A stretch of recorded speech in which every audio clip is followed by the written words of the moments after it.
తమ పోటీ ఏపీ, కర్ణాటక లాంటి పక్క రాష్ట్రాలతో కాదని China, Japan, Germany, Singapore, south Korea లాంటి అభివృద్ధి చెందిన దేశాలతో అని సీఎం రేవంత్ రెడ్డి అన్నారు. తెలంగాణకు మరో 4 విమానాశ్రయాలు తీసుకురానున్నట్లు చెప్పారు. వరంగల్, ఆదిలాబాద్, భద్రాద్రి కొత్తగూడెం, రామగుండంలో ఎయిర్పోర్టులు ఏర్పాటు కానున్నాయని చెప్పారు. గత అనుభవాల నుంచి నేర్చుకున్న పాఠాలతో భవిష్యత్ ప్రణాళికలు రూపొందించామని ముఖ్యమంత్రి రేవంత్ రెడ్డి తెలిపారు. బలమైన ఆర్థిక రాష్ట్రంగా నిలదొక్కునేందుకు విజన్ డాక్యుమెంట్ తయారు చేసినట్లు ముఖ్యమంత్రి చెప్పారు. విజన్ డాక్యుమెంట్ 2047లో విజన్, స్ట్రాటజీ 2 ప్రధాన అంశాలను వెల్లడించారు. కాంగ్రెస్ సర్కార్ 2 ఏళ్ల పాలన పూర్తయిన సందర్భంగా ఉత్సవాలు నిర్వహిస్తామని డిప్యూటీ సీఎం భట్టి విక్రమార్క అన్నారు. డిసెంబర్ 1 నుంచి కార్యక్రమాలు నిర్వహిస్తామన్నారు. తెలంగాణ రైజింగ్ 2047 గ్లోబల్ సమ్మిట్ ను ఫ్యూచర్ సిటీలో నిర్వహిస్తామని చెప్పారు. డిసెంబర్ 7న ఉస్మానియా యూనివర్సిటీలో ఉత్సవాలు జరుపుతామని, డిసెంబర్ 8 వరకు ప్రభుత్వ పథకాలు వివరిస్తామన్నారు. డిసెంబర్ 9న భవిష్యత్ కార్యాచరణపై సమ్మిట్ ఉంటుందన్నారు.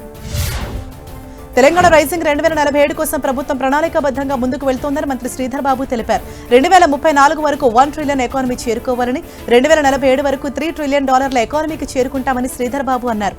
డిసెంబర్ 8-9 తేదీలో గ్లోబల్ సమ్మిట్ జరుగుతుందని, దీనికి వివిధ దేశాల ప్రతినిధులు హాజరవుతారని శ్రీధర్ బాబు తెలిపారు. సీఎం రేవంత్ రెడ్డి సోమవారం నుంచి జిల్లాల పర్యటన చేపట్టనున్నారు. ముందుగా మహబూబ్ నగర్ జిల్లాకు వెళ్లనున్నారు ముఖ్యమంత్రి. మక్తల్లో నిర్వహించే బహిరంగ సభకు హాజరు కానున్నారు. సీఎం సభ కోసం స్థానిక కాంగ్రెస్ నేతలు భారీ ఏర్పాట్లు చేస్తున్నారు. సీఎం టూర్ ఏర్పాట్లను మంత్రి వాకిటి శ్రీహరి పరిశీలించారు. భద్రాద్రి కొత్తగూడెం జిల్లాలో డిసెంబర్ 2న సీఎం రేవంత్ పర్యటించనున్నారు. మన్మోహన్ సింగ్ ఎర్త్ సైన్సెస్ యూనివర్సిటీని సీఎం ప్రారంభించనున్నారు. సభ ఏర్పాట్లను మంత్రి తుమ్మల నాగేశ్వరరావు పరిశీలించారు.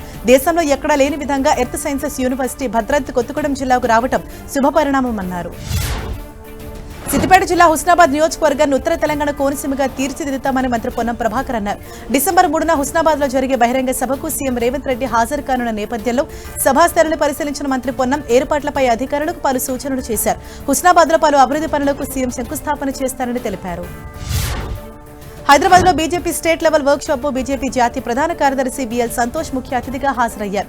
ఈ సమావేశంలో 2028 అసెంబ్లీ ఎన్నికల లక్ష్యంగా దిశానిర్దేశం చేశారు బిఎల్ సంతోష్.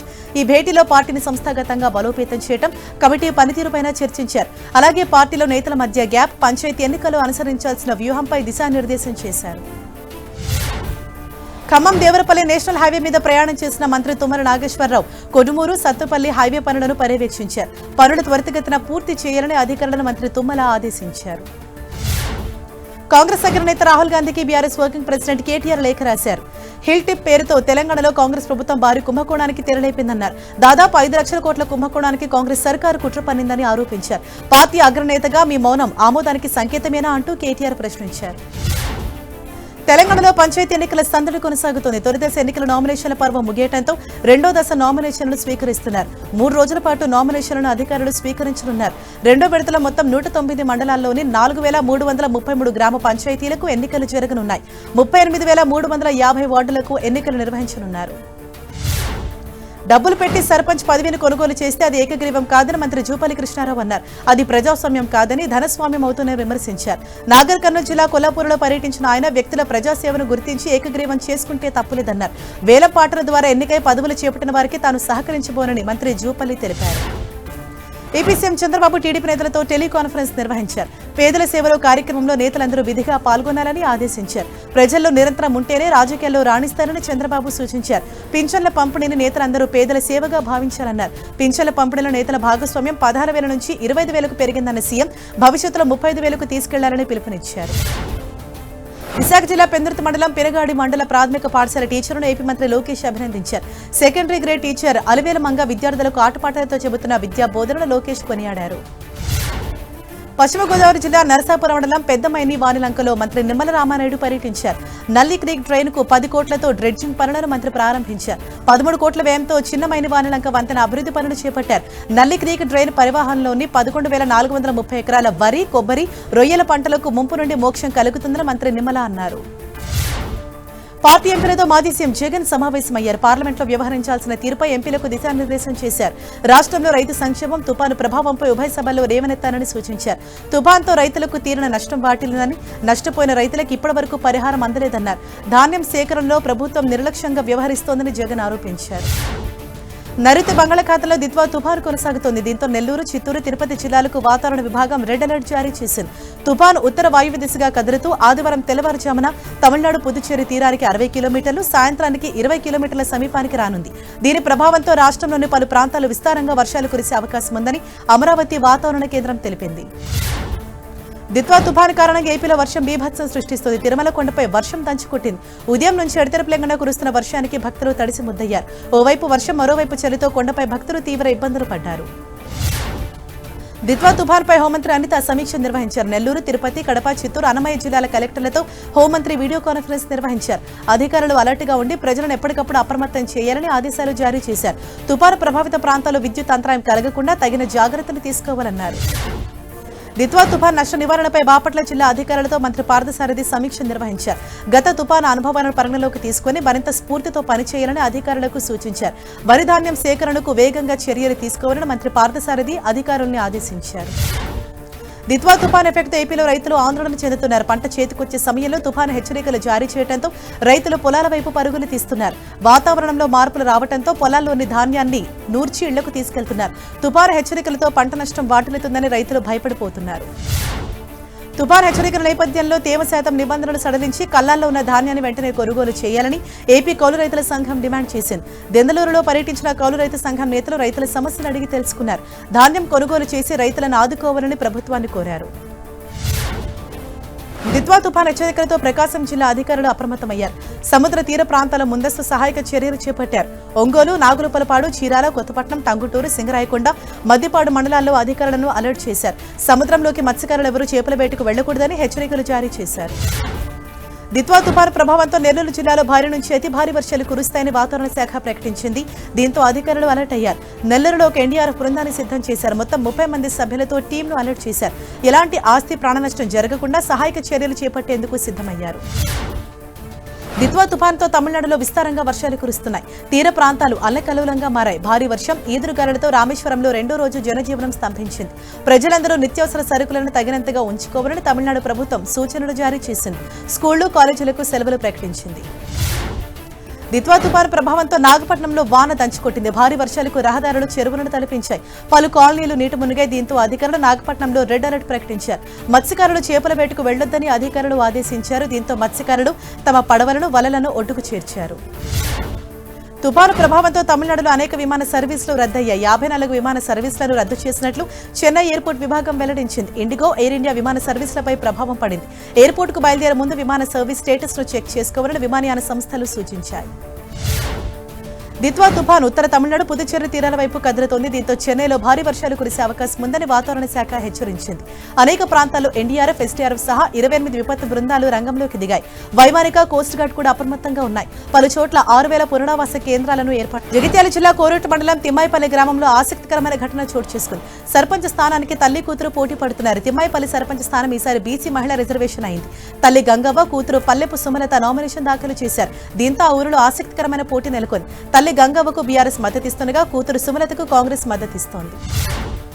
బీసీలకు 42% రిజర్వేషన్లు ఖరారు చేయాలంటూ హైదరాబాద్ ఎల్బీనగర్ చౌరస్తాలో బీజేపీ నాయకులు ఆందోళన చేపట్టారు.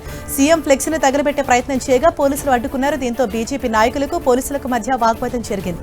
కామారెడ్డి డిక్లరేషన్ అమలు చేయాలని బీజేపీ నేతలు డిమాండ్ చేశారు. ఐబొమ్మ రవి 2వ విడత కస్టడీ విచారణలో కీలక విషయాలు రాబట్టారు పోలీసులు. పైరసీ సినిమాల వెనుక కర్త, కర్మ, క్రియ అంతా తానేనని పోలీసులకు వాంగ్మూలం ఇచ్చాడు రవి. కేవలం డబ్బు సంపాదించాలనే టార్గెట్తోనే పైరసీ మార్గాన్ని ఎంచుకున్నట్లు రవి అంగీకరించాడు. 2023లో విజయ్ దేవరకొండను బెదిరించినట్లు ఐబొమ్మ రవి ఒప్పుకున్నాడు. దానికి సంబంధించిన హెచ్చరికను పోలీసులు రిలీజ్ చేశారు. హైదరాబాద్ మాదాపూర్లో మళ్లీ హైడ్రా యాక్షన్ మొదలుపెట్టింది. ఫుట్పాత్లపై అక్రమంగా ఏర్పాటు చేసిన షాపులు, ఫుడ్ స్టాల్స్ ను కూల్చివేశారు.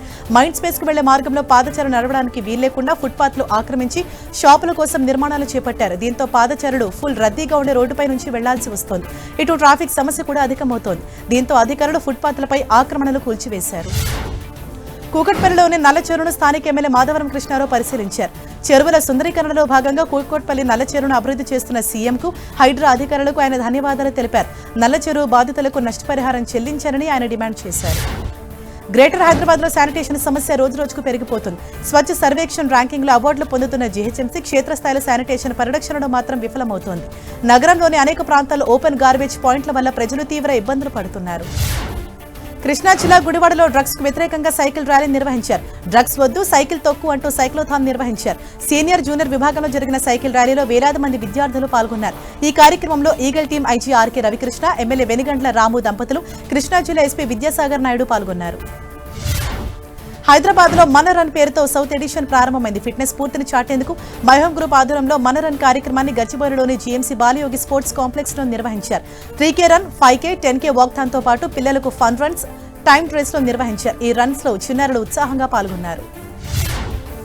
రంగారెడ్డి జిల్లా ముచ్చింతల్లో ఈక్వాలిటీ రన్ కార్యక్రమం అట్టహాసంగా జరిగింది.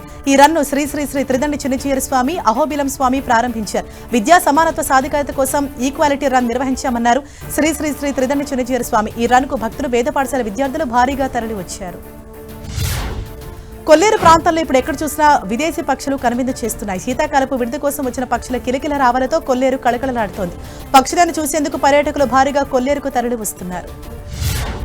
సోమవారం నుంచి పార్లమెంటు శీతాకాల సమావేశాలు ప్రారంభం కానుండగా అఖిలపక్ష సమావేశాన్ని కేంద్రం ఏర్పాటు చేసింది.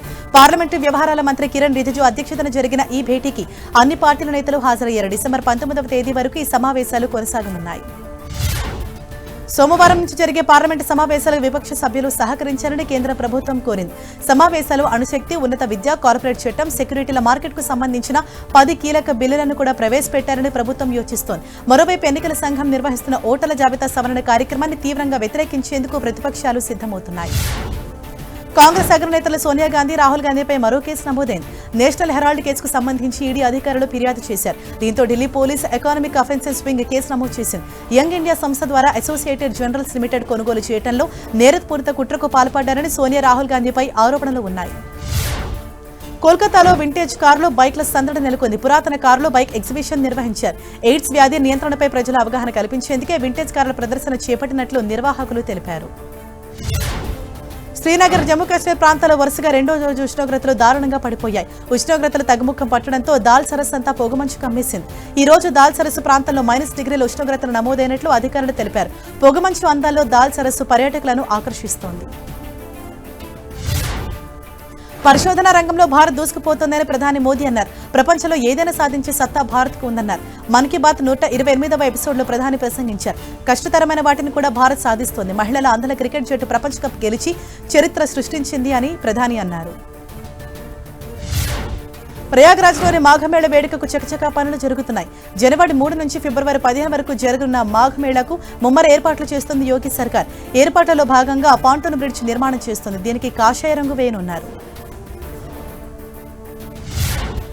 ఉత్తరప్రదేశ్ సీఎం యోగి ఆదిత్యనాథ్ జనతా దర్బార్ నిర్వహించారు. నేరుగా ప్రజల దగ్గరకు వెళ్లిన ఆయన ప్రజల నుంచి వినతులు స్వీకరించారు. కొందరు సమస్యలకు తక్షణమే ఆయన పరిష్కారం చూపించారు. మరికొంతమంది సమస్యలకు వెంటనే పరిష్కారం చూపాలని అధికారులను ఆదేశించారు సీఎం యోగి ఆదిత్యనాథ్.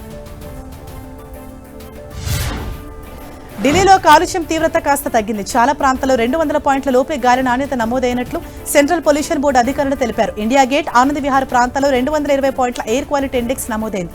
చాలా రోజుల తర్వాత గాలి నాణ్యత కాస్త మెరుగుపడటంతో నగరవాసులు ఊపిరి పీల్చుకున్నారు. ప్రముఖ కన్నడ కమెడియన్ ఎంఎస్ ఉమేష్ కన్నుమూశారు. గత కొంతకాలంగా ఆయన తీవ్ర అనారోగ్యంతో బాధపడుతున్నారు. ఈ క్రమంలోనే ఆయన పరిస్థితి విషమించడంతో తుదిశ్వాస విడిచారు.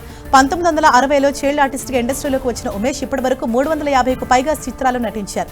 ఉమేష్ మరణంపై Karnataka deputy CM DK Shivakumar తీవ్ర దిగ్భ్రాంతి వ్యక్తం చేశారు. దక్షిణాఫ్రికాతో జరిగిన తొలి వన్డేలో భారత బ్యాటర్లు విజృంభించారు. విరాట్ కోహ్లీ 120 బంతుల 135 పరుగులు చేశాడు. రోహిత్ శర్మ 57, కేఎల్ రాహుల్ 60 పరుగులు చేశారు. కోహ్లీకి వన్డే కెరీర్లో ఇది 52వ సెంచరీ. అలాగే అతడు దాదాపు 2 నెలల తర్వాత చేసిన సెంచరీ ఇది.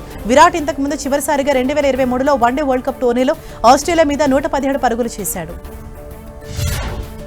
Team India star batter Rohit Sharma వన్డేలో అత్యధిక 6ల వీరుడిగా నిలిచాడు. రాంచీలో దక్షిణాఫ్రికా, టీమిండియా మధ్య జరిగిన తొలి మ్యాచ్ దీనికి వేదికైంది. హిట్ మ్యాన్ వన్డేలో 352 6లతో అత్యధిక 6ల వీరుడిగా నిలిచాడు. Afridi, Chris Gayle, Sanath Jayasuriya, MS Dhoni వంటి హేమా హేమిలను వెనక్కి నెట్టి ఈ జాబితాలో అగ్రస్థానానికి చేరాడు రోహిత్ శర్మ.